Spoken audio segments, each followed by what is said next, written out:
Hi, it's Bob1975 and welcome to Elite Dangerous on the Legacy version on Xbox. And recently I've been engaged in a little bit of PPI testing and just scouting out an area. Because since we lost access to Inara, always owl, just a space hog in that thing. You can tell he's an Audi driver. But since we lost access to Inara, we have to do our own background work, which makes it much more difficult. But then I like scouting about and having fun. In fact, the reason I'm messing around up here to find out what happens is because the leader of a group recently was in party chat with us telling us how he wouldn't pay PPI. He didn't feel he had to, and the group he flies for do BGS for a player group that's nothing to do with them, but controls two systems, Sophis and Seos. Now, it's the Fed faction in control of Sophis and Seos, so it's incredibly difficult to push influence in those systems, because anyone doing their Fed rank is automatically by default pushing against you. So we went up there just to see, what a few poo drops, running in and out of the black market, that sort of thing would do. We just got a few of us and a few hours to spare, just dabbled a little bit to see if it was worth sending this guy a message and telling him to pay PPI. Now, when we were in party chat, the reason we're interested in, extorting him and asking him to pay PPI is because he said if we do any work against them or do anything against their BGS, we would be in serious trouble. Which of course just encouraged us to come straight up here and have a little play and see what was going on. Like I said, long ago we used to just sit on an arrow and watch the influence and work out where to target, what to target, how to target. But nowadays, without Anara's help, if you want to do anything in this game, you have to go there and use the in-game tools. Royal pain in the butt, but it kind of is more the way the game was intended to be played rather than just very easily going on Inara. Also gives an advantage to the home team, because if it's your squadron, you can just look in a tab on your squadron page and see the influences across the board in your systems. Now, I'm sure they would have noticed the slight drop in influence because, even though there was only a few of us and we were just messing around and testing, you don't want a bunch of Dark Marauder pirates in your system going, is this flammable? How does this work? What's this? And we were just basically tapping on wood and just generally messing around with a few things. I think I get fined here for carrying stolen cargo. Illegal cargo, but it's not really much of a worry, to be honest. Oh yeah, I forgot to press docking, then get fined. It all goes wrong. We're complete professionals when it comes to BGS, honest. I mean, we're very scientific with our methodology. We just mess around until something goes bang. But generally this was just a stress testing exercise to see how much work would require to shift it points and start a war in one day, because that's what we want to look to do, is work out how we can start a war from a really far apart position, 20-30% gap or 40-50% gap, and then just start a war in one day.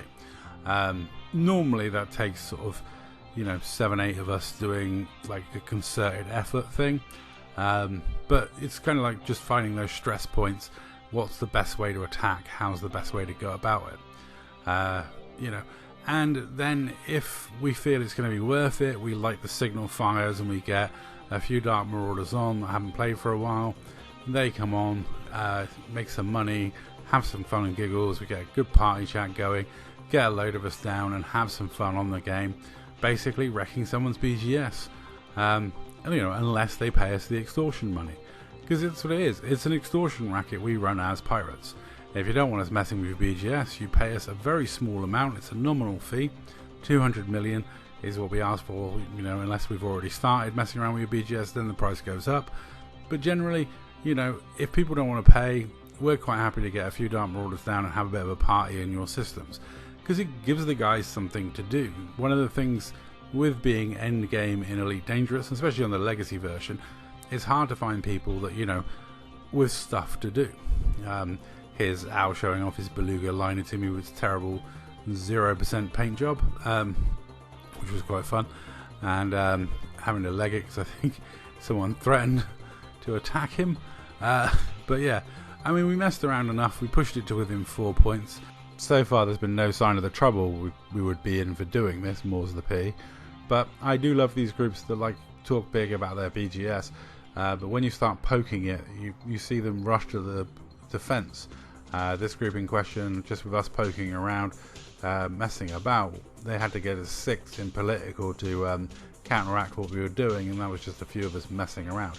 I mean, they've got black markets, which anyone who knows anything about BGS, if you can easily turn like illegal cargo into an absolute crisis, because selling into the black market kind of goes against the owning faction.